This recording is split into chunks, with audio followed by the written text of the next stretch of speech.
भगवान को नाव पर चढ़ाना, भगवान को इधर उधर घुमाना, उस पार ले जाकर फिर इस पार लाना, फिर इस पार से उस पार ले जाना।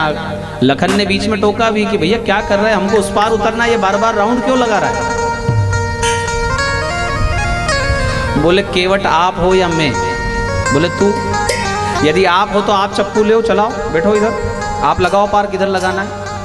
लखन चुप हो गए कि ये हमको केवट बना देगा, भगवान को तो नचा ही रहा है, हमको ना जाने क्या बनाएगा। लखन चुप हो गए। इसके बाद भी वो 2, 4 बार, 8 बार इधर से उधर भगवान को घुमाता ही रहा। भगवान ने कहा हद हो गई भाई केवट, कितने चक्कर लगवाएगा, पार क्यों नहीं उतारता हमको। वह कहता है वाह राम जी, हमको 84 लाख योनियों के चक्कर लगाते हो, हमने कुछ कहा आपको? आप 2-4 चक्कर में ही घबरा गए। ये सब क्यों संभव हुआ? क्योंकि ये भक्त, इसको लोभ नहीं है और इसको भय नहीं है। आदमी भक्ति करता है तो लोभ में और भय में। कोरोना के अभी डर में मरेंगे तो खूब माला करी, हाँ खूब हनुमान चालीसा, और जैसे ही कोरोना गया सबके नियम धर्म खत्म हो गए। रामायण पढ़ने वालों ने रामायण बंद करके रख दी।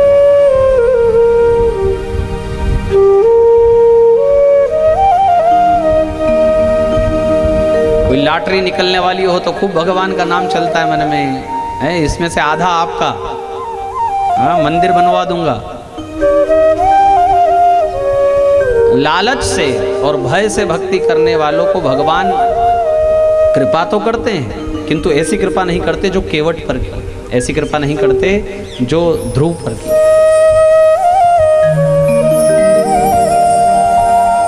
भगवान ने मात्र 6 महीने में ध्रुव जी को दर्शन दिया, केवल 6 महीने।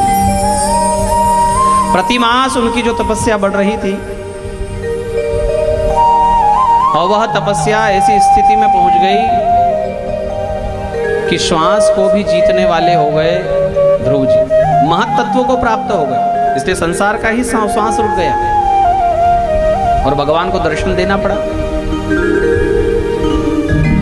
भगवान की झांकी, दिव्य झांकी निहार कर ध्रुव जी ने बड़ी सुंदर स्तुति की। स्तुति के लिए शब्द नहीं थे तो वो भी भगवान ने दिए। बोलना आता नहीं था ध्रुव जी को, ऐसे साधारण हमारा बच्चा बोलता है, ऐसे तो 5 साल का जैसे बोलता है, ऐसे तो कोई भी बोलेगा। किंतु स्तुति उन शब्दों में हो सकती है क्या? पता है स्तुति करना है, किंतु शब्द कौन से?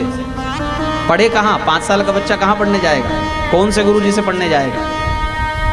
इसलिए भगवान जान गए कि ये मेरी स्तुति करना चाहता है, इसके पास शब्द नहीं है। तो भगवान ने क्या कृपा की? पस्पर्श बालम कृपया कपोले। इको बड़ा हुआ तो पस्पर्श बालम कृपया कपोले। भगवान के वेदमयी शंख को भगवान ने उस बालक के कपोल से स्पर्श करवाया और वह 5 वर्ष का बालक 4 वेद का ज्ञाता हो गया और बड़ी सुंदर स्तुति करने लगा।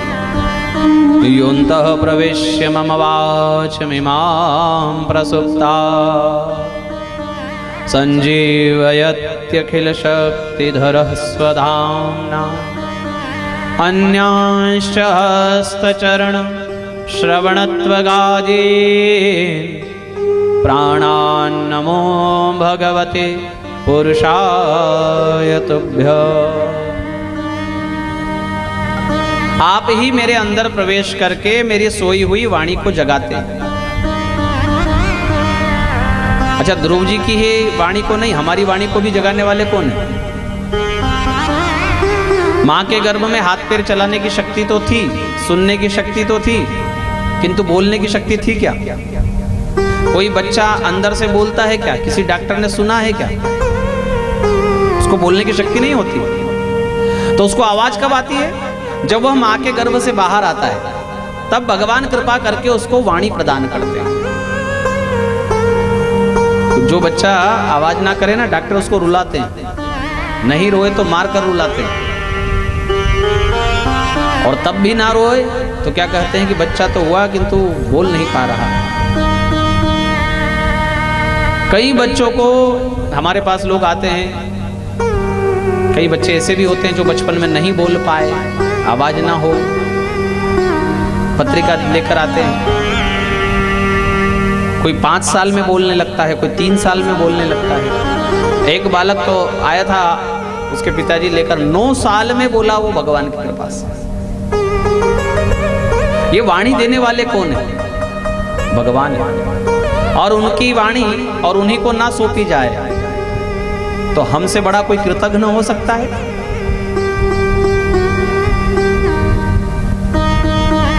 जिस प्रभु ने हमको कृपा करके ये शरीर दिया है, ये शरीर में शक्ति दी है, तेरा तुझको अर्पण आरती में गाते जरूर हैं, पर जब वाणी से गाने को मिले तो गाना गाते हैं, भगवान का भजन नहीं गाते। और आरती क्या गाते हैं? तेरा तुझको अर्पण। अरे तो वाणी भी तो उनकी दी हुई है। 1-2 पाठ भगवान को बढ़िया सुनाओ, हाँ, कुछ सीखो ऐसा कि भगवान को पाठ सुनाया जाए। इतना पाठ सुनाएंगे तो भोजन करेंगे, ऐसा कोई नियम बनाओ। सुबह उठकर बिना नहाए धोए कई लोगों का नाश्ता हो जाता है, हाँ, घूमते फिरते चाय पी ली, फिर कोई मिलने आ गया तो बैठ गए, और फिर कोई भोजन की आवाज लग गई कि भोजन बन गए, बोले हाँ लगा दो, तो नहाओगे कब? बोले 3 बजे। और कई लोग तो संडे को भी ऐसा मानते हैं कि ये अलग से दिन बनाया है भगवान ने, संडे। अरे क्या संडे को सूर्योदय नहीं होता है, हवा नहीं चलती है, हा? प्रकृति में कुछ फेरबदल हो जाता है क्या रविवार को?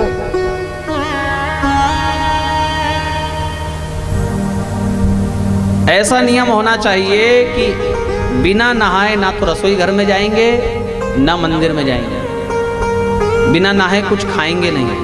इतना सा नियम अगर बना लोगे तो अपने आप दिनचर्या सुधर जाएगी। दिनचर्या सुधारने का ये सबसे सही तरीका है। बिना नहाए कुछ खाएंगे नहीं, पानी पी लो वो चलेगा, किंतु कुछ खाएंगे नहीं। इतना सा पाठ हमारा है, एक हनुमान चालीसा हो, चाहे पुरुष सूक्त हो, श्री सूक्त हो, थोड़ा सा कोई पाठ हो ऐसा कि इतना भगवान को सुनाएंगे तब ही हम कुछ खाएंगे, इससे पहले कुछ नहीं खाएंगे।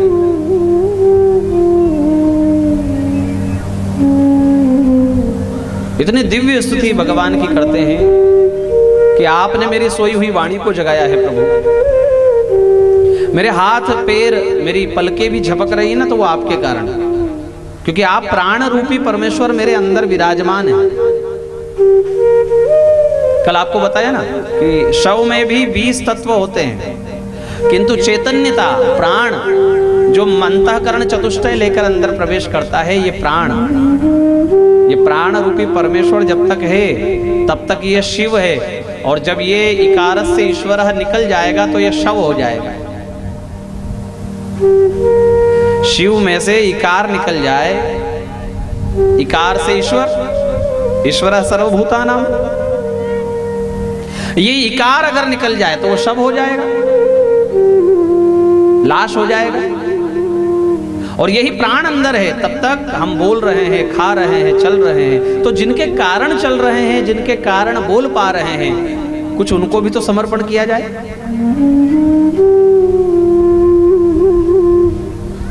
भगवान ने कहा मांगो ध्रुव, क्या मांगना है? ध्रुव जी कहते कुछ नहीं चाहिए। बोले नहीं, मिलेगा तो सही। मेरे सामने आकर मेरे दर्शन पाकर कोई खाली हाथ तो नहीं रहता। क्या चाहिए? ध्रुव जी ने कहा कि वैसे तो हमको कुछ नहीं चाहिए, हम कुछ सोच कर आए थे, किंतु आपके दर्शन पाकर अब वह सब हमारा मन जाता रहा, हमको आपसे कुछ नहीं चाहिए ना। भगवान ने कहा चलो ठीक है, जो तुम सोच कर आए थे वो तो तुमको मिलेगा। क्या सोचा था ध्रुव जी ने? सौतेली माता ने डांटा था ना कि ये सिंहासन पर नहीं बैठ सकते, तो ध्रुव जी ने मन में सोचा था कि ये सिंहासन की तो औकात ही क्या, ऐसा सिंहासन मांगूंगा भगवान से जिसकी परिक्रमा ब्रह्मांड करता हो, ऐसा सिंहासन मांगूंगा जिसकी प्रदक्षिणा सप्तऋषि करते हो। और भगवान ने वह सिंहासन दिया।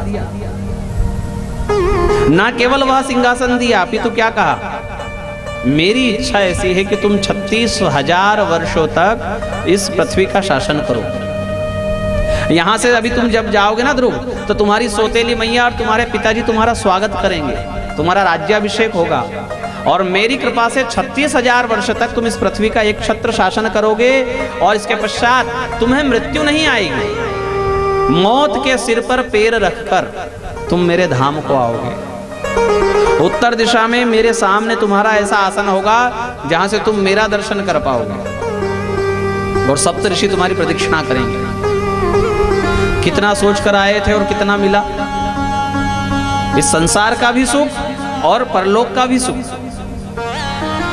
परलोक का सुख तभी है जब इस संसार में सुख हो, और इस संसार का सुख तभी है जब अपने घर में सुख हो, और इस घर में सुख तभी है जब घर वालों में प्रेम हो। अपने घर को अयोध्या बनाए बगैर वैकुंठ जाने की अगर किसी की इच्छा है तो निरीह मूर्खता है। अगर आप सोच रहे हो कि भगवान के धाम में हमारा सम्मान होगा, यहाँ तो हमारा कोई सम्मान नहीं करता, यहाँ हमको सब कुछ धुतकारते हैं, बात नहीं करते हैं ना। यदि कोई घर में समस्या है, विवाद है, कटुता है, तो उसको बैठ करके सुलझाओ और अपनी तरफ से रास्ते खुले रखो, अपनी तरफ से रास्ते बंद मत करो। कई लोगों ने अपने दरवाजे ऐसे बंद कर लिए हैं कि कोई बोलना भी पसंद नहीं करता है, और इस स्थिति को बड़ी छाती ठोक कर कहते हैं 5 साल हो गया फलाने की पहले पेड़ी नहीं चढ़ा, 10 साल हो गया उसके घर मैंने बात नहीं करी। ये करने आए हैं क्या हम संसार में? हम इस संसार में क्यों आए? हम इसलिए आए हैं कि जिस दिन हमारी अर्थी उठे उस दिन वो लोग कहे कि अच्छा मरा, पाप कटा। नहीं भैया, हमारी तरफ से दरवाजे किसी के लिए बंद ना हो, ध्यान रखना। जीवन जियो तो युधिष्ठिर की तरह। दुर्योधन से युद्ध किया, इसके बाद भी आखिरी तक दुर्योधन से बैर नहीं किया, बिना बैर के युद्ध दुर्योधन से। अजात शत्रु नाम है युधिष्ठिर का, जिसका कोई शत्रु ना हो, किंतु दुर्योधन तो उसको अपना शत्रु समझता था। बोले वो लाख समझे, आपको कोई अपना शत्रु समझे ये उसकी इच्छा, किंतु आप किसी को अपना शत्रु ना समझो। किसी ने बुलाया है, समय पर जाना है, हमारे घर में कोई आयोजन है, सभी को बुलाना है, ऐसा कोई लिस्ट में नहीं होना चाहिए कि इसको छोड़ दो बाकी सबको बुलाओ ना, ऐसा कभी नहीं। अभी चालू कर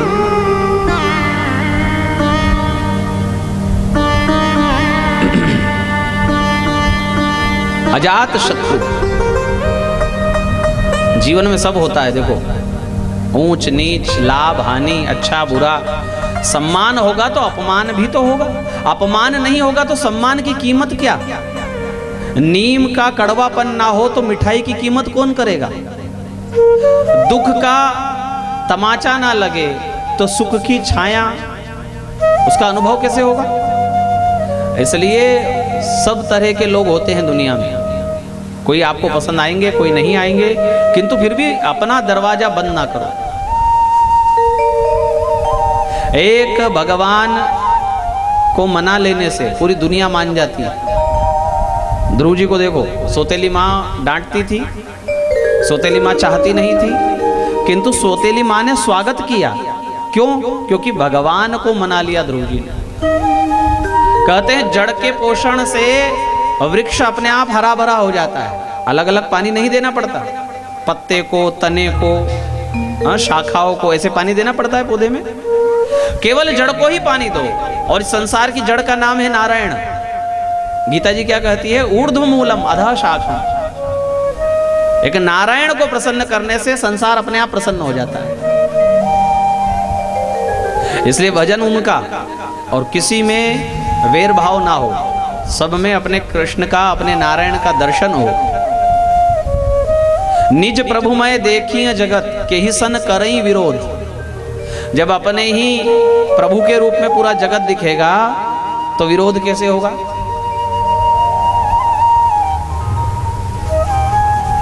सास बहू देरानी जेठानी ननंद भौजाई पड़ोसन, हाँ, पति भाई,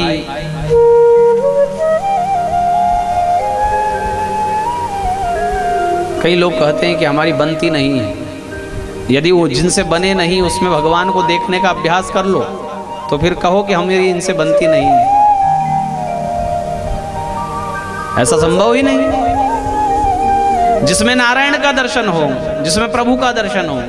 सासू जी कड़वी लगती है अगर, हाँ, नीम सरी की, और यदि उसी में भगवान के दर्शन हो जाए तो फिर क्या होगा?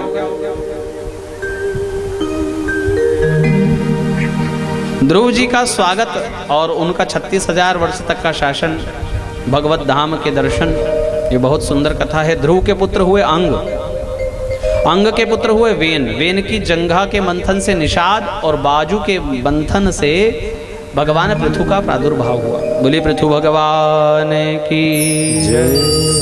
प्राचीन बरही उपाख्यान की कथा है चतुर्थ स्कंद में। पंचम स्कंद में प्रियव्रत राजा का चरित्र है और इनके यहाँ हुए आग्निद्र, आग्निद्र के हुए नाभि, नाभि के यहाँ हुए भगवान ऋषभदेव जी। बोले ऋषभदेव भगवान की जय। ऋषभदेव जी का चरित्र बड़ा सुंदर है और उनका जो चरित्र है वो केवल ऋषभदेव जी ही कर सकते हैं। बाकी उनकी नकल करने में कई लोगों ने अपना अकल बिगाड़ ली है। उनका चरित्र भागवत में आप पढ़ो, बहुत सुंदर है। यहीं से जैन धर्म का प्राकट्य है। ये ऋषभदेव जी, इनके पुत्र हुए 100, इनमें से 81 कर्मकांडी ब्राह्मण हुए, 9 नव योगेश्वर हो गए, 9 नव योगेश्वर हो गए और 10 जो थे वो 10 दिशाओं के एक क्षत्र राजा हो गए। इनमें बड़े थे भरत जी। भरत जी ने 1000 वर्ष तक राज्य शासन किया। बाद में एक क्षण में सब छोड़ दिया।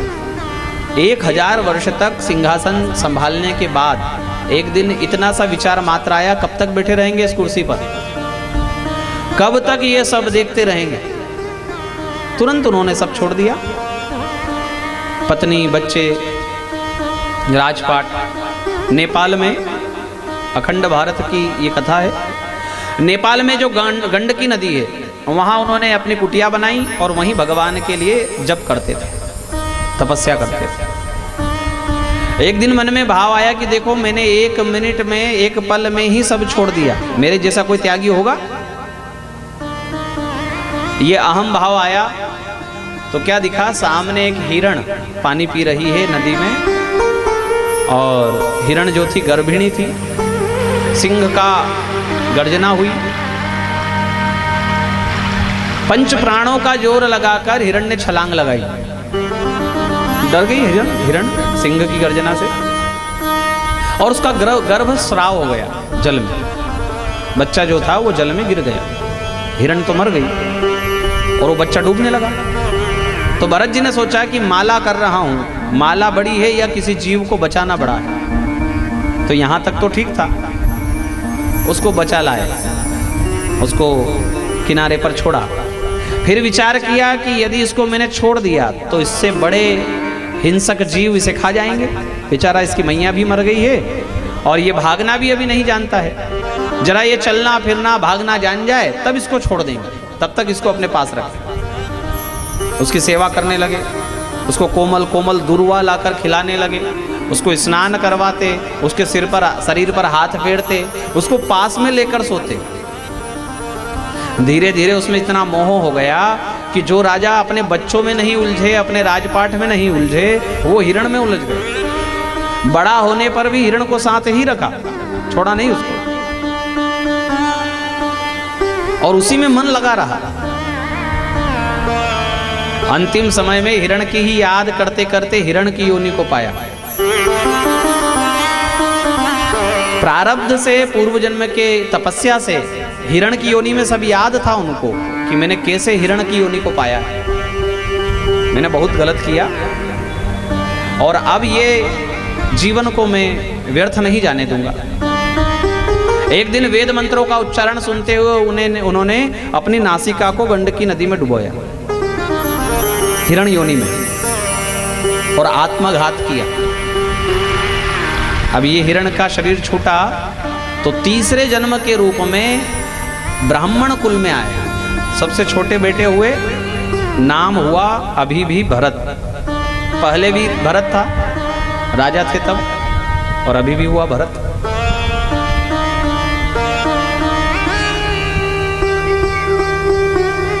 बोलते नहीं थे, बोलने का सामर्थ्य था किंतु बोलते नहीं। उन्होंने निर्णय कर लिया था कि बोलने से ही सारी समस्या है इस संसार में।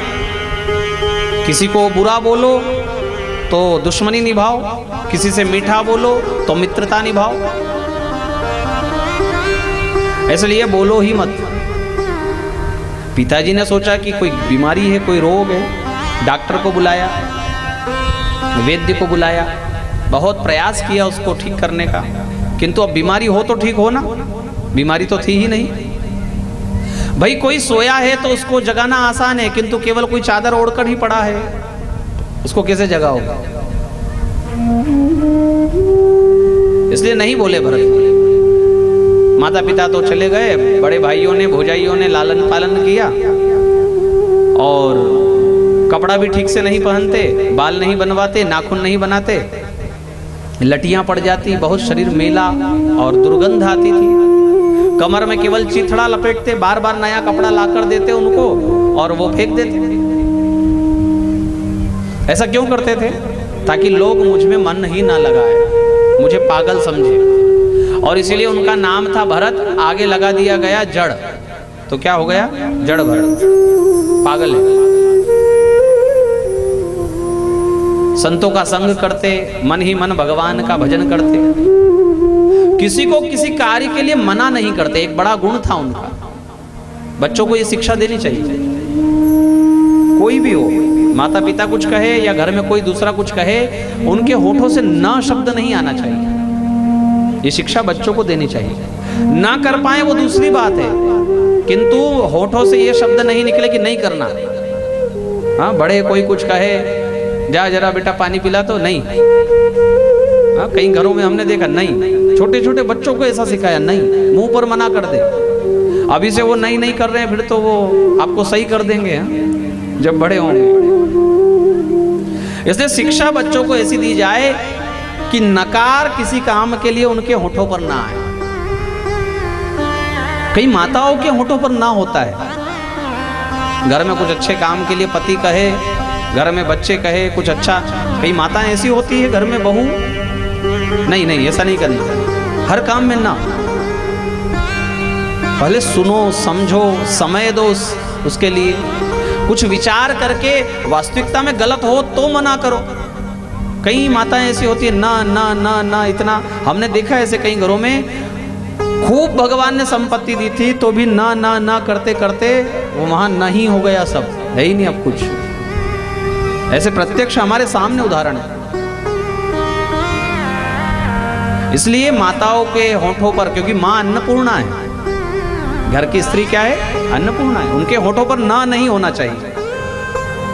आपको इस कार्य को रोकना भी है तो किसी दूसरे तरीके से थोड़े समय बाद आप उसके कोई हल निकालिए और उसका सटीक कारण बताइए कि ये कारण है इसलिए मैं मना कर रही हूं, किंतु तुरंत तपाक से ना नहीं कहना चाहिए। और बच्चों के भी मुंह से ना शब्द नहीं सुनो आप, थोड़ा इसके लिए कठोर हो जाए। जड़ भरत जी पागल की तरह व्यवहार करते थे, फिर भी किसी कार्य के लिए किसी को मना नहीं करते थे। जो कार्य भौजाइयां कहती वो जाकर करते थे, पर कैसा? उल्टा। हाँ, मानो कि गेहूं दिए कि जाओ ये पड़ोस में हमको देने थे, देकर आ जाओ, तो जाते और गाय को देकर आ जाते। भाभी को मना नहीं किया कि हम नहीं जाएंगे, किंतु गेहूं लिए और गाय को ले जाकर डाल दी। काम के लिए मना नहीं, और काम भी ऐसा करो कि दूसरी बार कोई कहे नहीं। भौजाइयों ने कह दिया या तो ये इस घर में रहेगा या हम इस घर में रहेंगे। तो खेत में रख दिया भाइयों ने। बोले यहाँ खेत की रक्षा करना, तूने घर में कोई काम नहीं किया है, किंतु इतना तो कर पाएगा, पशुओं से खेत की रक्षा करेगा? बिल्कुल बिल्कुल करेंगे, मना आज तक ही नहीं किया ना किसी को, हर काम में। हाँ, कैसे करेगा? तो हाथ में हथियार लेकर एक घुटने पर बैठ गए वीर आसन में। इसको वीर आसन बोलते हैं। एक घुटने पर हनुमान जी जैसे बैठते हैं। क्यों बैठते हैं ऐसे? तुरंत उठकर खड़े होने के लिए। आलती पालती कोई मार ले तो उठने में देर लगती है, वीर आसन में उठने में देर नहीं लगती। भाइयों ने कहा वाह गजब, देखो तो वीर आसन में बैठा है, चलो अब हम निश्चिंत हैं। तो भाई तो चले गए घर पे, और ये वीर आसन में बैठे रात भर।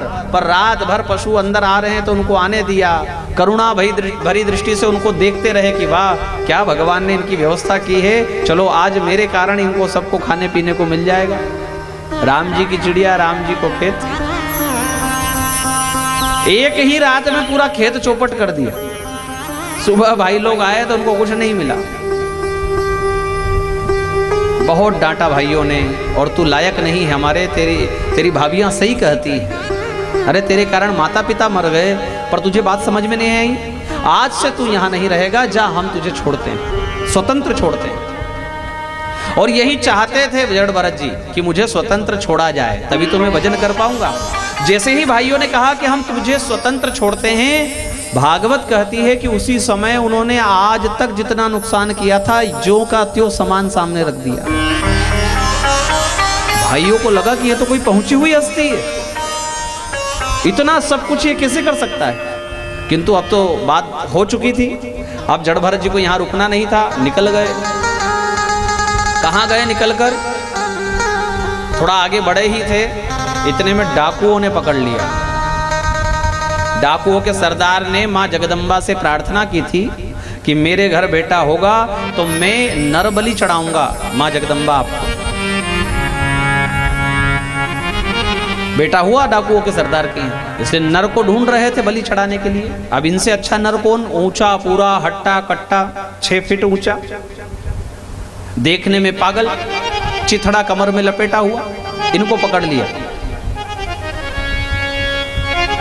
उनके साथ ही जाने लगे, उनसे पूछा तक नहीं कहां जा रहे हैं। अच्छा पूछे भी कैसे? वाणी इनको थी नहीं, बोलते थे नहीं। डाकुओं ने कहा क्यों रे तुझे कहां ले जा रहे, तूने पूछा तक नहीं, तुझे पता है कहां ले जा रहे हैं? तो सिर हिला दिया, नहीं मारने ले जा रहे हैं तुझे। तो भी वैसे ही चलते रहे जैसे पहले चल रहे थे, कोई फर्क नहीं पड़ा। मां जगदम्बा के सामने ले जाकर स्नान बनाकर माला पहनाकर घुटने के बल बिठा दिया, खिला पिलाकर। कोई प्रार्थना करनी है? बोले हाँ। अंजलि बांधकर मां जगदम्बा से कहते हैं मैया ये शरीर किसी के काम नहीं आया, मैंने इस शरीर से माता पिता का मन दुखाया, अपने भाइयों भौजाइयों का मन दुखाया। मेरा ये शरीर इन डाकुओं के काम आ रहा है, मेरे सिर को पुष्प समझ लेना और अपने चरणों में स्थान दे देना। ऐसी प्रार्थना मन ही मन की। डाकुओं के सरदार ने खड्ग उठाया और मूर्ति को फाड़कर मां जगदम्बा प्रकट हो गई। भद्रकाली मैया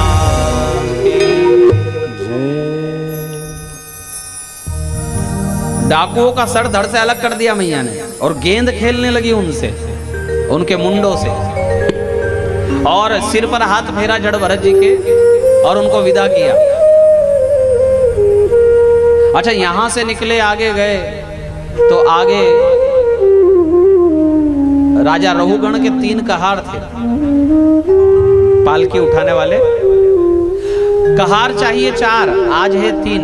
इन्होंने जड़ भरत जी को ऊंचा पूरा देखकर थोड़े पैसे के लालच में पालकी उठा लेगा, चलो पालकी उठाओ। बोले हाँ चलो। जो मरने के लिए नहीं पीछे हटा वो पालकी उठाने में पीछे हटेगा क्या? उठा ली पालकी। अच्छा इनके चलने का नियम था, इनको पागल क्यों कहते थे लोग? कैसे चलते थे? 1 कदम चले रुके, फिर चले फिर रुके, फिर 1 कदम चले फिर रुके। ऐसा कोई चले अगर रास्ते पर, क्या कहोगे आप? क्यों चलते थे ऐसे? जब तक आगे की जमीन का निरीक्षण ना हो जाए तब तक पैर आगे नहीं रखते थे, कोई चींटी भी पैरों में ना आए। अब पालकी में कोई ऐसा चलेगा तो क्या होगा पालकी का? तीन तो चाल बनाने की प्रयास करे और ये एक कदम चले और फिर रुक जाए, बार बार झोंके आए पालकी में। राजा ने कहा क्यों रे, तुमको आज अपने प्राण प्यारे नहीं? कहारों ने कहा कि नाथ हम तो ठीक से चल रहे हैं, किंतु ये इसको हम पकड़ कर लाए, ये ठीक से नहीं चलता है। राजा ने देखा कि ऊंचा पूरा हट्टा कट्टा नौजवान है, तो राजा ने थोड़ा सा विपरीत शब्द कहा, बेचारा ठिंगना है, दुबला पतला है, अरे वो पालकी उठा कर चल रहा है यही बहुत है, तुमने ये पालकी वजन वाली उसके ऊपर लाद दी। जड़ भरत जी मन में सोचते हैं ठिंगना और ऊंचा कौन? शरीर। मोटा पतला दुबला कौन? शरीर। राजा मुझसे कुछ नहीं कह रहा है, मेरे शरीर से कह रहा है। उनको कोई फर्क नहीं पड़ा, वो वैसे ही चलते रहे। अब एक स्थिति ऐसी आई कि आगे 3 हाथ का चींटी घर आया, बाम्बी है ना, चींटियों की होती है ना, इतना बड़ा। अब उस पर पैर रखकर जाए तो कितने जीव मर जाए। एक को प्रसन्न करने के लिए इतने जीवों को मारना तो ठीक नहीं। तो चलते चलते निर्णय कर लिया कि कूदना ही ठीक है। तो 3 हाथ कूद गए, और कूदे तो 3 कहार पीछे खड़े रह गए, और पालकी इनके अकेले के हाथ में आ गई, टूटी। राजा गिरा, उसका सिर पत्थर से लगा, लहू देखा अपना जीवन में पहली बार राजा ने, तो बहुत क्रोध करते हुए तलवार निकालकर करोमि चिकित्साम दंड पाणी रिव जनताया, कहता है अभी तेरी चिकित्सा करता हूं, रुक। ये भाषा आज भी चल रही है, सुना होगा आपने, तेरा इलाज कर देते हैं, रुक जा अभी। हाँ, ये भाषा आज भी चल रही है। चिकित्साम करोमि चिकित्साम दंड पाणी रिव। यमराज जी दंड पाणी, दंड को धारण करने वाले यमराज जी जैसे लोगों की चिकित्सा करते हैं ना, ऐसे तेरी अभी चिकित्सा कर देता हूं। यमराज की भांति तलवार निकाल कर दौड़े राजा, किंतु यहां पर एक तो भयभीत नहीं हुआ वो ब्राह्मण, खड़े ही रहे, भागे नहीं। किसी पागल के ऊपर आप लाठी लेकर दौड़ो, वो भाग जाएगा, किंतु वो खड़े ही रहे। तलवार देखकर भी विचलित नहीं हुए, पलके भी नहीं झपकी। और फिर कुछ कहा ऐसा पालकी के विषय में, पृथ्वी के विषय में, राजा के विषय में बोले। अभी तक क्या हुआ था? अभी तक बोले नहीं, माता पिता के सामने नहीं बोले, अभी तक अपने भाइयों भौजाइयों के सामने, और तो और डाकुओं ने मारने के लिए लेकर गए, वहां नहीं बोले, यहां बोले। ब्राह्मण उवाच, क्या बोले और क्यों बोले भाई? यहां पर जो आज तक नहीं बोला वो आज क्यों बोल रहे हैं? इसलिए क्योंकि जड़ भरत जी महान संत है, परमहंस है जड़ भरत जी, संतों में भी श्रेष्ठ है। ऐसे संत हैं जिनके दर्शन मात्र से भगवान की कृपा बन जाए, ऐसे संत है जड़ भरत जी। जिनकी 3 जन्मों की तपस्या है, ऐसे संत है जड़ भरत जी। और कहा जाता है कि संत का तो कृपा दृष्टि भी जिस पर पड़ जाए, फिर उसका कोई कुछ बिगाड़ नहीं सकता। और राजा रहुगण तो अहंकारी है, क्रोधी है। अहंकार और क्रोध तो नरक में लेकर जाता है। संत की कृपा दृष्टि से यदि वैकुंठ मिल जाए, कोई संत अगर कांधे पर उठा ले और फिर भी राजा को नरक मिल जाए, तो ये अपमान किसका होता? ये संतत्व का अपमान होता। बात घटती संत लोगों की। राजा रहुगण को कोई कुछ थोड़ी कहता। भाई किसी गुरुजी, किसी महाराज जी की गोद में कोई बच्चा जाकर बैठ जाए तो उसका उद्धार हो गया, और यदि वही महाराज जी उसको कांधे पर उठा ले तो फिर तो भगवान की ही कृपा है साक्षात। ऐसे ही जड़ भरत जी को संतत्व को बचाना था, क्योंकि जड़ भरत जी ने अनजाने में ही सही राजा रहुगण को कांधे पर उठाया था। अब इसका पतन नहीं होना चाहिए, अब ये नरक में नहीं जाना चाहिए। इसलिए इतनी सुंदर भाषा शैली में यहां पर भवाटवी का वर्णन किया। जब वो बोले ना तो राजा को लगा कि अरे अरे अरे रुको रुको, ये तो कुछ और है। इसके कांधे पर तो जनेऊ दिख रही है, अभी तक क्यों नहीं दिख रही थी जनेऊ? क्योंकि मटमेली हो गई थी, मेल के कारण बिल्कुल काली पड़ गई थी। और वो जनेऊ देख के ऊपर निगाह पड़ी राजा रहुगण की, तो समझा द्विजाधम है, ब्राह्मण कुल में कोई पागल पैदा हुआ है। किंतु जब बोले हैं जड़ भरत जी। तो रहुगण बिल्कुल रुक गया, तलवार फेंक दी, हाथ जोड़ लिए और बड़ी बड़ी बात कहता है। कस्त्वं निगूढ़श्चर सिद्धिजानां विभर्षि सूत्रम कतमो वधूत कस्यासि कुत्रत्य इहापि कस्मात् क्षेमायनश्चेदसि नोत शुक्ल। आप कौन हैं, कहाँ से आए हैं, आदि आदि प्रश्न किए। और फिर देखो उसकी भाषा शैली, उसकी भाषा से ये पता पड़ता है कि उसने सत्संग किया है। क्या कहता है? नाहम विशंके सुरराज वज्र, मैं सुरराज के वज्र से नहीं डरता हूं।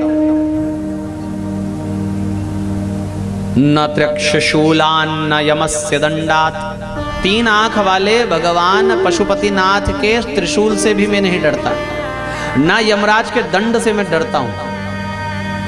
नाग्न्यर्क्य सोमा नीलवित्तपांस शंके वृषम ब्रह्म कुलावमानात्।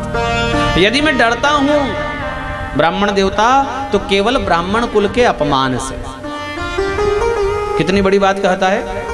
यमराज जी से नहीं डरता हूं, शिव जी से नहीं डरता हूं, डरता हूं तो ब्राह्मण कुल के अपमान से।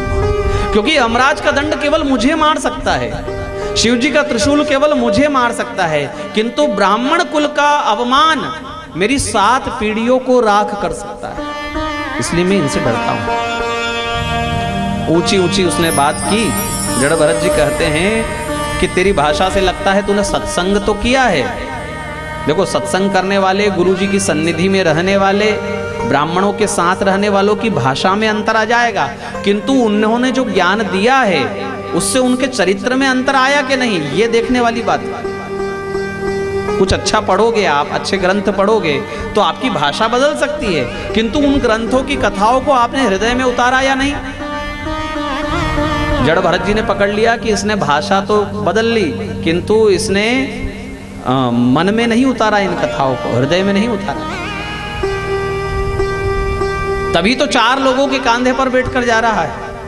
अच्छा कहां जा रहा है? बोले प्रवचन सुनने, कथा में। आप में से कौन 4 लोगों के कांधे पर बैठकर आया कथा में? हम तो अपनी अपनी गाड़ी से आए हैं, अब इतनी दूर है तो। कपिल जी के प्रवचन सुनने के लिए जा रहा था राजा रहुगण 4 लोगों के कांधे पर बैठकर। और जड़ भरत जी ने यहां पर भवाटवी का वर्णन किया, कैसे जीव इस संसार में आता है और कैसे वो यातना भोगता है मां के गर्भ में। इसकी पूरी मानो कि अंदर कैमरा लगाकर मां के गर्भ में, और हमारे ऋषि मुनियों ने एक एक पल का विवरण श्रीमद् भागवत में दिया है। सोनोग्राफी तो अभी होने लगी, हाँ, किंतु बोले पितरेश्वर भगवान की जल वृष्टि हो रही है। एक भजन बड़ा सुंदर है जिसमें भवाटवी का वर्णन है, तो हम ये भजन भी गाते हैं जिसमें आपको समझ में आ जाएगा कि भवाटवी क्या है। जिंदगी में हजारों का मेला जुड़ा, जिंदगी में हजारों का मेला जुड़ा, जिंदगी में हजारों का मेला जुड़ा। ओ हंस जब जब उड़ा तो अकेला उड़ा, हंस जब जब उड़ा तो अकेला उड़ा। हंस जब जब उड़ा तो अकेला उड़ा, हंस जब जब उड़ा तो अकेला उड़ा। जिंदगी में हजारों का मेला जुड़ा, जिंदगी में हजारों का मेला जुड़ा।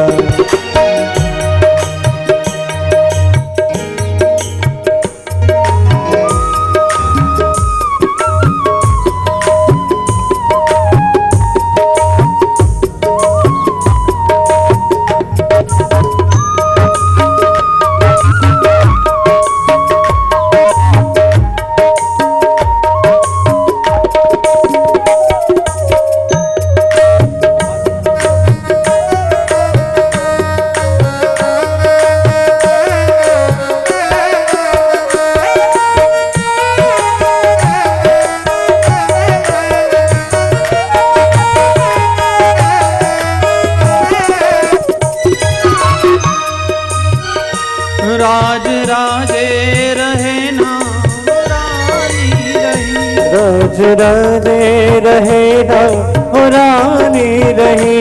राज राजे रहे ना रानी रही। राज राजे रहे ना रानी रही।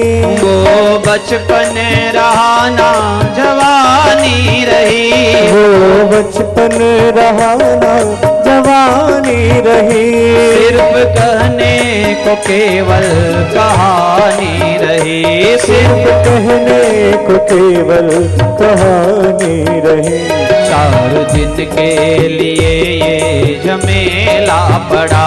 4 दिन के लिए झमेला पड़ा। वो हंस जब जब उड़ा तो अकेला होता। हंस जब जब उड़ा तो अकेला उड़ा। अकेला उड़ा। अकेला उड़ा। अकेला उड़ा। अकेला उड़ा। जिंदगी में हजारों का मेला जुड़ा।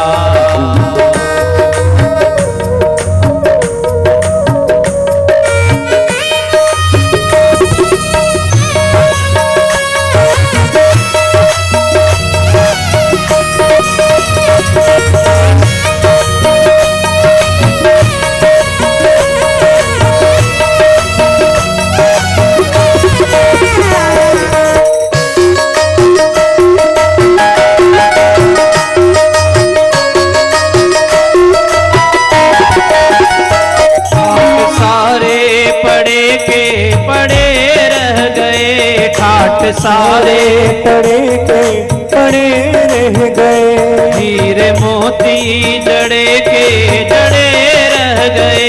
हीरे मोती जड़े के जड़े रह गए। सब नगीने लगे के लगे रह गए। सब नगीने लगे के लगे रह गए। अंत में लखपति को न धेला मिला। अंत में लखपति को न धेला मिला। ओ हंस जब जब उड़ा तो अकेला उड़ा। हंस जब जब उड़ा तो अकेला उड़ा। अकेला उड़ा। अकेला उड़ा। अकेला उड़ा। अकेला उड़ा। जिंदगी में हजारों का मेला जुड़ा।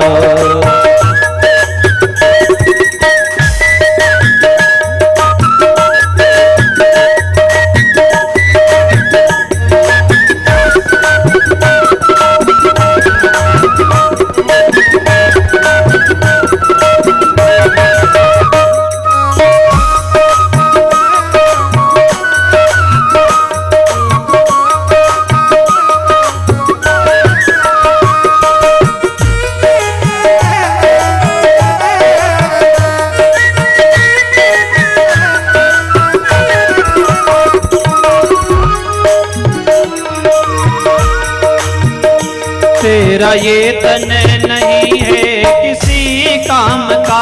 तेरा ये तन नहीं है किसी काम का। श्रीमद् भागवत में कहा है शरीर की 3 गति है। यदि जला दिया जाए उसे तो राख बन जाए। जमीन में गाड़ दिया जाए तो कीड़े बन जाए। और यदि वन में फेंक दिया जाए तो कुत्ते और शियार खाकर विष्ठा कर देते हैं। चौथी कोई गति नहीं। इसलिए ये भजन में बड़ा सुंदर वर्णन है।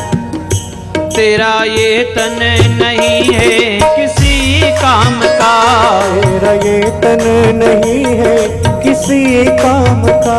सोच ले फिर तो अब अपने अंजाम का। सोच ले अब तो अपने तो अंजाम का। नाम जप ले मधुर मन से घनश्याम का। नाम जप ले मधुर मन से घनश्याम का। देख वो श्याम का नाम सबसे बड़ा, देख वो श्याम राम सबसे बड़ा। ओ हंस जब जब उड़ा तो अकेला उड़ा, हंस जब जब उड़ा तो अकेला उड़ा, अकेला उड़ा, अकेला उड़ा, अकेला उड़ा। हो अकेला उड़ा, जिंदगी में हजारों का मेला जुड़ा, जिंदगी में हजारों का मेला जुड़ा। हंस जब जब उड़ा तो अकेला उड़ा, हंस जब जब उड़ा तो अकेला उड़ा, हंस जब जब उड़ा तो अकेला उड़ा। जल की वृष्टि श्रीमद् भागवत में बहुत अच्छा है, और खासकर पितरों के निमित्त की जाए तो मानो तर्पण ही है।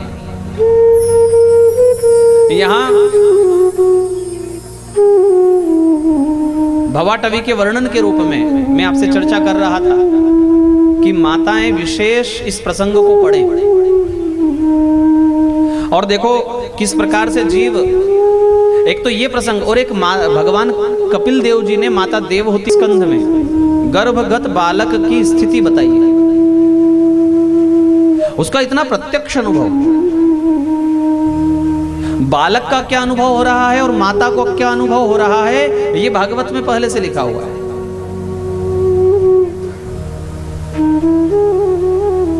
कितने दिनों में उसका शरीर कितना बढ़ जाता है, कितने दिनों में हाथ पैर आ जाते हैं, कितने दिनों में केश आ जाते हैं। आश्चर्य की बात है कि हमारे धर्म ग्रंथ में, आप कोई भी धर्म ग्रंथ उठाकर देख लीजिए, पढ़ लीजिए, इतना विवरण आपको नहीं मिलेगा विज्ञान से संबंध में रखता हुआ। रहुगणे तत्तपसा न याति, न चेज्यया निर्वपणा गृहाद्वा, न छंदसा नैव जलाग्निसूर्यैर्, विना महत्पादरजोभिषेकम्, विना महत्पादरजोभिषेकम्। एक बहुत सुंदर सूत्र यहाँ पर जड़ भरत जी ने दिया है, राजा रहुगण के ऊपर कृपा करके हम सबको भी दिया है। अगर आपको अपना उद्धार करवाना है तो कई लोग अलग अलग नियम कायदे कानून पालते हैं और अलग अलग व्रत नियम संयम करते हैं। कोई किसी व्रत को बड़ा कहता है, कोई किसी मार्ग को बड़ा कहता है, किंतु बहुत सरल एक उपाय यहाँ पर जड़ भरत जी ने दिया है। बोले आसपास आग लगा लो, बीच में बैठ जाओ राजन, और खूब तपस्या करो, तब भी भगवान की कृपा नहीं होने वाली। आकंठ शरीर को जल में डुबो दो और खूब भगवान का नाम लो, वहां भी तपस्या करो, तो फिर ये उद्धार कैसे होगा, कृपा कैसे होगी? बोले विना महत्पाद रजोभिषेकम, जब तक अपने शरीर को संत के चरणों की धूल से स्नान न बनवा लो। कितनी धूल? जितनी धूल से स्नान हो जाए।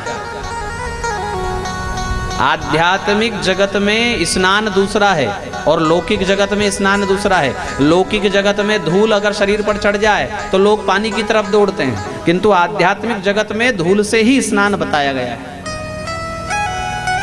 श्री गुरु चरण सरोज रज, रज है ना, रज का अर्थ क्या है? धूल। श्री गुरु चरण सरोज रज, निज मन मुकुर सुधार, बरनौ रघुवर विमल जसु, जो दायक फल चार।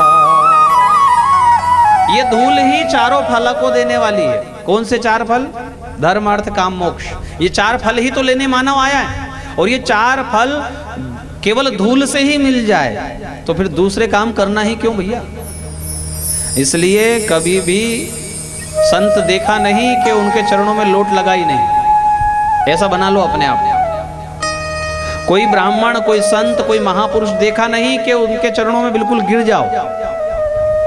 ऐसे अपने माथे को टच कर, कई लोग तो दूर से ही पांव लगा पंडित जी, अच्छा कोई तो बोल के ही पीछे छुड़ा लेते हैं, बस पांव लगा, लगने का काम नहीं है, केवल बोलने का काम, पांव लगा पंडित जी।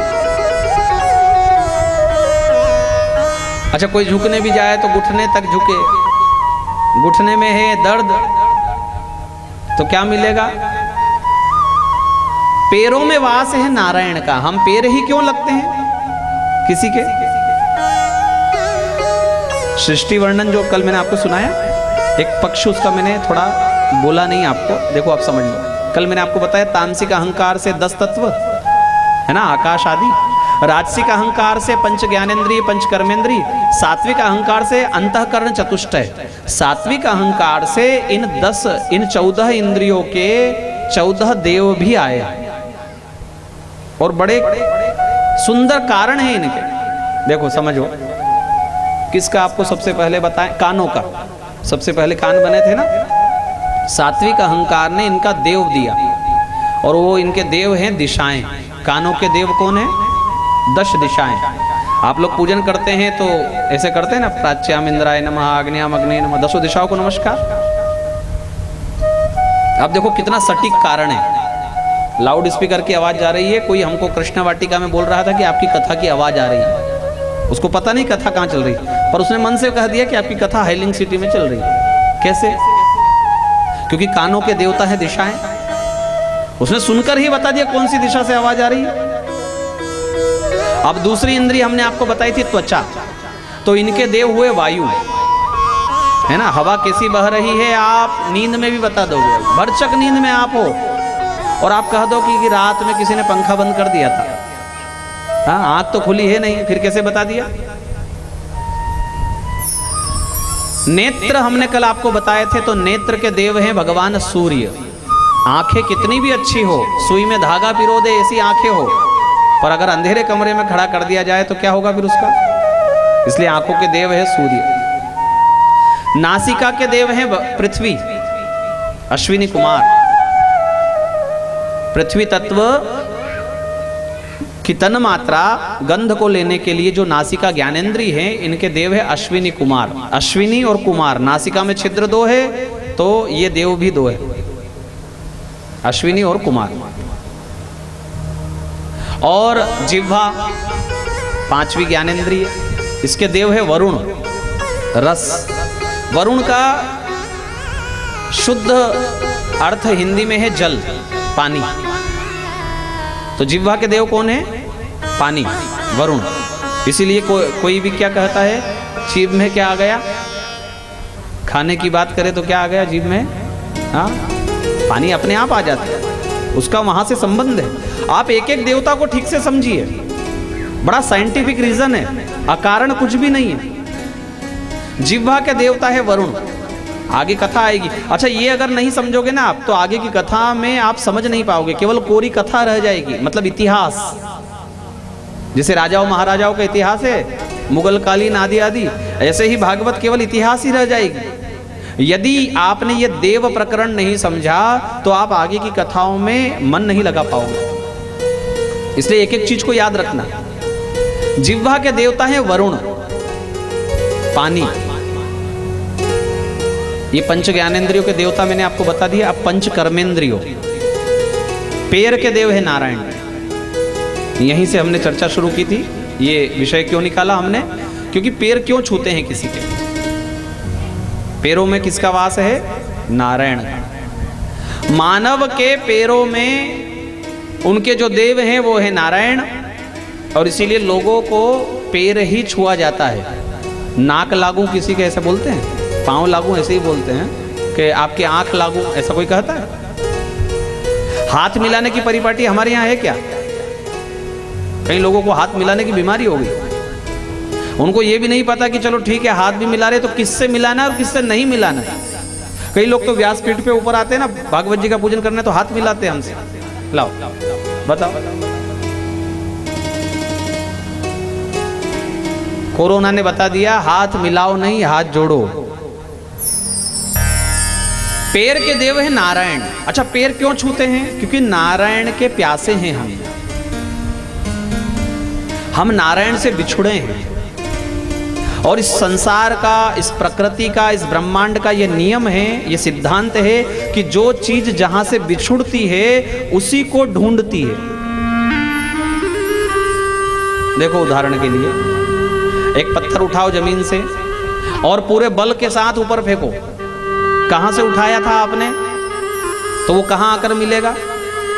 ये इतनी भीषण गर्मी पड़ रही है, ये समुद्र के जल को वाष्प बना रहा है, फिर धीरे धीरे ठंडा होकर बादल बनेगा, फिर हजारों किलोमीटर दूर पहाड़ों पर वही जल समुद्र का जाकर बरसेगा, फिर एक पतली धार बनेगी, फिर एक छोटे नाले का रूप होगा, फिर आगे आकर नदी में मिलेगा और फिर पुनः जाकर कहाँ मिलेगा, जहां से बिछुड़ा है। इतनी लंबी प्रक्रिया के बाद भी वह वहीं जाने को बेचैन है, वहीं मिलने को बेचैन है। ठीक उसी प्रकार हम नारायण से बिछुड़े हैं, इसलिए लोगों के पैरों में भी नारायण को ढूंढते हैं। किसी के पैर छूने में शर्म नहीं करना। हम वास्तविकता में उस व्यक्ति के पैर नहीं छू रहे हैं, हम अपने मन के प्यास नारायण को ढूंढने की जो लालसा है, हम लोगों के चरणों में उस भगवान, उस विष्णु, उस कृष्ण को ढूंढ रहे हैं। पैरों के देव है नारायण, हाथों के देव इंद्र। अब इसका कारण क्या?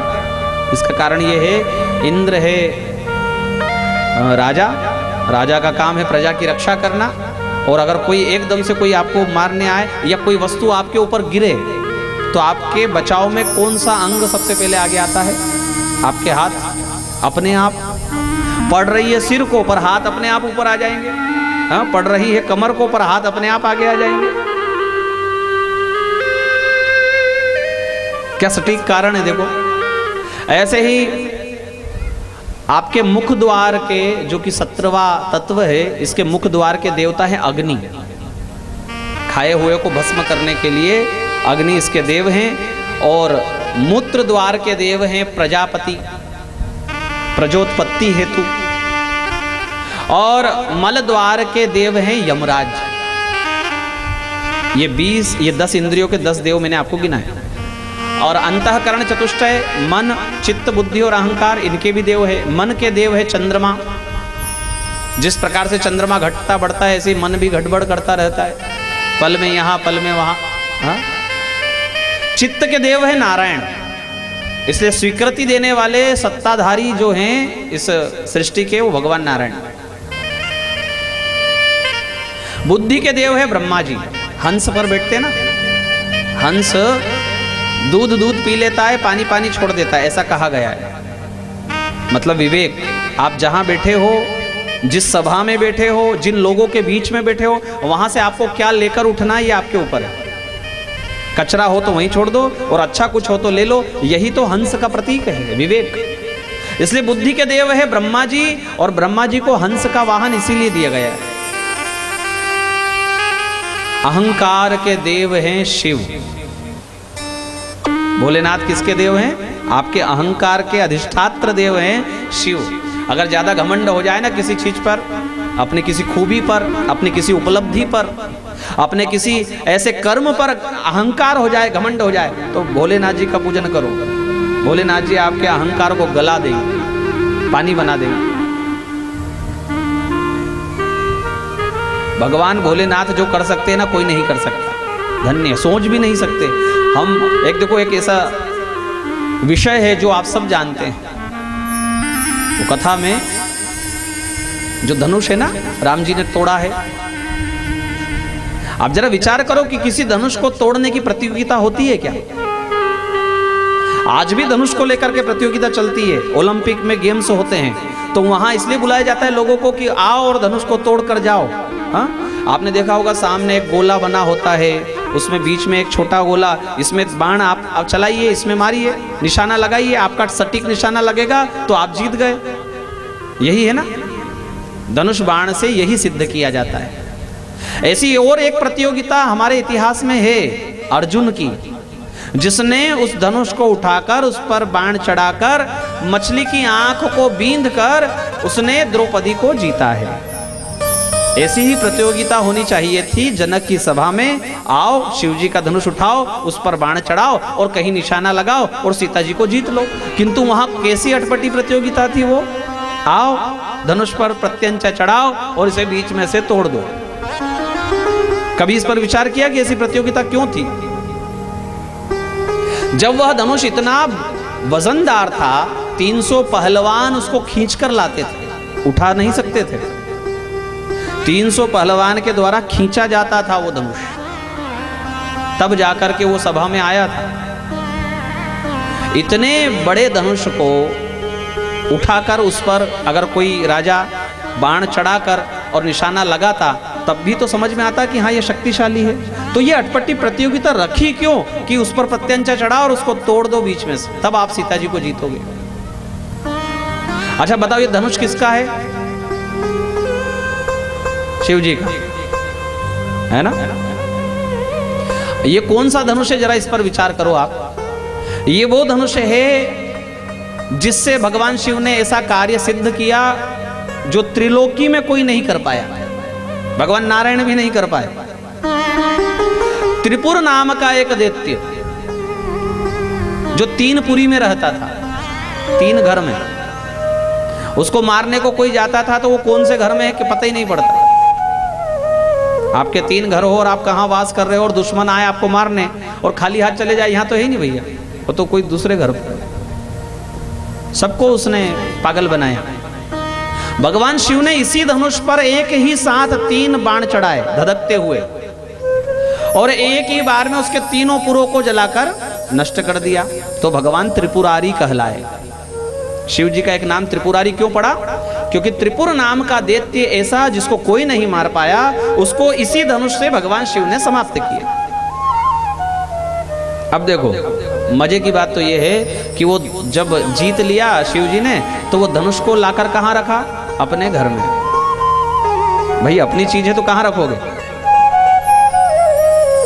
समस्या ये खड़ी हो गई कि शिव जी जब कभी उस धनुष पर निगाह करते तो क्या याद आता उनको? आपके घर में आपने हाल में ड्राइंग में ट्रॉफी सजा रखी है, शील्ड, प्रमाण पत्र आपके यहां लगे हुए हैं, आपके पति देव के, आपके खुद के, आपके बच्चों के। क्यों सजा कर रखते हैं इनको? आप हाल में ये सब क्यों सजा कर रखते हैं? लोगों को बताने के लिए। कोई ना देखे ठीक से तो उसको बुला, इधर ये जो है ना प्रमाण पत्र, इधर देखो। हम जब 15 साल के थे तो हम उन्हें ये जीता, कोई नहीं कर पाया, हमने किया। ये जो उपहार, ये जो इनाम हमको मिला है और हम इनको सजा कर रखते हैं, ये हमको याद दिलाते हैं कि हमने क्या उपलब्धि प्राप्त की है। ऐसे ही वह धनुष याद दिलाता था बार बार कि शिव जी ने कौन सा कार्य किया है। शिव जी ने कहा कि ये तो हमको अहंकार दे रहा है, क्यों ना इसको तोड़वा दिया जाए। ना रहेगा बांस ना बजेगी बांसुरी। कोई संसार में ऐसा नहीं होगा प्रतियोगी जो अपने द्वारा प्राप्त किया हुआ प्रमाण पत्र अपने हाथ से फाड़ दे। कोई है ऐसा प्रतियोगी जो अपने को मिला हुआ स्वर्ण पदक अपने हाथ से फेंक कर आ जाए? ये केवल भोलेनाथ। ये वो शील्ड है, ये वो ट्रॉफी है जो बार बार मुझे याद दिला रही है कि मैंने त्रिपुर में सबसे बड़ा कार्य किया है त्रिलोकी में, और मुझे ये चाहिए ही नहीं, इसको तुड़वाना है। धनुष ने कहा कि प्रभु सबको मुक्त करते हो एक लोटा जल चढ़ाने पर, और मुझे रोज बांधते हो। धनुष को बांधेंगे तो ही तो काम होगा ना। मुझे रोज बांधते हो और लोगों को मुक्त करते हो, मुझे भी तो एक दिन मुक्ति दो। शिव जी ने कहा ठीक है, तेरी मुक्ति का स्थान मैं ढूंढता हूं, और तू मेरे प्रभु के हाथ से मुक्त होना। ध्यान रखना, जब मेरे प्रभु तेरे सामने आए तो तू अपना वजन फूल के समान कर लेना, उनको जरा भी परिश्रम नहीं होना चाहिए। और जब मेरे नाथ तुझे उठाए तो तू टूट जाना, और सुन, बीच में से टूटना, किसी कोने से मत टूटना। क्योंकि धनुष यदि किसी कोने से टूटे तो पुनः बांधा जा सकता है, पुनः उससे कार्य किया जा सकता है, किंतु यदि तू बीच में से टूटेगा तो किसी काम का नहीं बचेगा। टूटेगा और फिर गिरेगा तो कहां गिरेगा?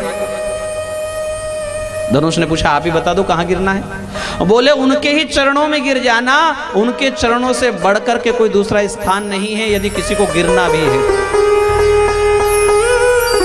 इसलिए विनय पत्रिका में तुलसीदास जी लिखते हैं धनुष के विषय में, मानो त्रिपुरारी ही पठायो है, शिव जी ने ही पढ़ाकर भेजा है उसको। फिर ये धनुष को परशुराम जी को दिया गया, परशुराम जी ने जनक जी को दिया, बोला संभाल कर रखना। सीता जी ने एक हाथ से उठाया, तो जनक जी को लगा कि बेटी अगर एक हाथ से उठा दे तो पति तो ऐसा होना चाहिए जो तोड़ दे। इसलिए ये अनोखी प्रतियोगिता रखी गई कि आओ और इस धनुष को तोड़ो। भैया मालिक ही चाहता है कि यह धनुष टूटे, धनुष का मालिक ही चाहता है कि यह धनुष को तोड़ा जाए, ताकि अहंकार का नाश हो, ना रहे बांस ना बजे बांसुरी। इसलिए अहंकार के देव हैं शिव। अहंकार शिव बुद्धि अज, मन शशि चित्त महान, मनुज बास सचराचर, रूप राम भगवान। रामचरितमानस में लंका कांड में मंदोदरी ने कहा अहंकार शिव। अगर आपको किसी बात का घमंड है, अहंकार हो गया है, तो सबसे पहले तो अपने आप को पढ़ो, समझो। कई लोगों को तो पता ही नहीं है कि हमारे अंदर अहंकार किस बात का है। लोग कहते हैं कि भैया बड़ा घमंडी है, पर हमको तो पता ही नहीं कि हमको किस बात का घमंड है। इसलिए सबसे पहले तो पढ़ना आना चाहिए, हमको किस बात का अहंकार है। उस हमारी कमजोरी पर आप पकड़ कर रखो और उसमें धीरे धीरे शिव जी की कृपा बरसाओ, भगवान शिव जी को जल चढ़ाओ, भगवान शिव जी की प्रार्थना करो, और भोलेनाथ यदि प्रसन्न हो गए तो वो आपके अहंकार का नाश कर देंगे। तो मन के देव है चंद्र, चित्त के देव है नारायण, बुद्धि के देव है ब्रह्मा, और अहंकार के देव हैं शिव। राजा रहुगण को जड़ भरत जी कहते हैं कि जब तक चरणों की धूल से, संत पुरुषों के चरणों की धूल से अपने आप का स्नान नहीं बनाओगे, कृपा होने वाली नहीं। महती कृपा भगवान की यदि चाहिए तो संत चरणों के रज में लोट लगाओ। रमण रेती गए हो? कितने लोग गए रमण रेती? क्या करते हैं वहां पर? धूल में लोट लगाते हैं। जाना है अब? हाँ, जो नहीं गए सबको जाना है। ये तो पास में ही भैया, ज्यादा दूर थोड़ी है। शनिवार को प्लानिंग करो और निकल जाओ, सोमवार को वापस आ जाओगे वृंदावन। रमण रेती ऐसा स्थान है जहां भगवान ने अपनी बाल लीला की, और बड़े बड़े सेठ भी वहां आते हैं ना, खूब अच्छे वस्त्र पहनकर, तो उनको भी वहां लोट लगवाया जाता है कि बोले ये कपड़े वपड़े तुम्हारे कोई काम के नहीं है, चलो लोट लगाओ। इतना सुंदर स्थान है, ऐसी सुंदर मुलायम वहां भगवान के चरणों की रज है कि जिसमें बड़े बड़े संत पुरुष आकर लोट लगाते हैं, वहां आकर पड़ जाते हैं। कई लोग तो वहां की मिट्टी ले आते हैं, अपने कुएं में, अपने पानी के मटके में डालते हैं और उसको पीते हैं, क्योंकि वहां का भोग भगवान ने लगाया ना। माखन अगर भगवान छोड़कर जाते उनका झूठा, तो आज तक तो खराब हो जाता। ऐसा कोई फ्रीजर नहीं, फ्रिज नहीं जो आज तक माखन को 5000 साल तक रखता। इसलिए भगवान ने ऐसी वस्तु का भोग लगाया कि जो ना खराब होगी ना खत्म होगी। मिट्टी उठाकर खा ली भगवान ने। और माता जी को क्या कहा? ना हम वक्षितवानम सर्वे मिथ्या विशंसिनः, यदि सत्य गिरस्तर ही समक्षम पश्य मे मुखम। माँ मैंने माटी नहीं खाई है। तो मैया ने कहा ये 8-8 छोरे खड़े हैं, बोल रहे हैं कि तूने माटी खाई। बोले सर्वे मिथ्या विशंसिनः, सबको शंका हुई है। यदि सत्य गिरस्तर ही, तू सच जानना चाहती है? बोले हाँ। तो समक्षम में पश्य में मुख, मेरे मुख में देख ले, अभी दूध का दूध पानी का पानी हो जाएगा। मैया भी सोचे कि ऐसी छाती ठोककर झूठ वाला बोलने वाला मैंने पहली बार देखा। हाँ, सब झूठे और तू ही सच्चा है, तू ही मेरे घर में एक हरिश्चंद्र पैदा हुआ है। अच्छा मुंह खोल। तो भगवान ने मुंह खोल कर ये बताया है, धरती बताई ना अंदर, पूरे ब्रह्मांड में पृथ्वी पहले ही अंदर है, और मिट्टी कहां पाई जाती है? पृथ्वी पर। जो पृथ्वी पहले से ही खा रखी हो मैया, उसकी मिट्टी थोड़ी सी मैं खाकर करूंगा क्या?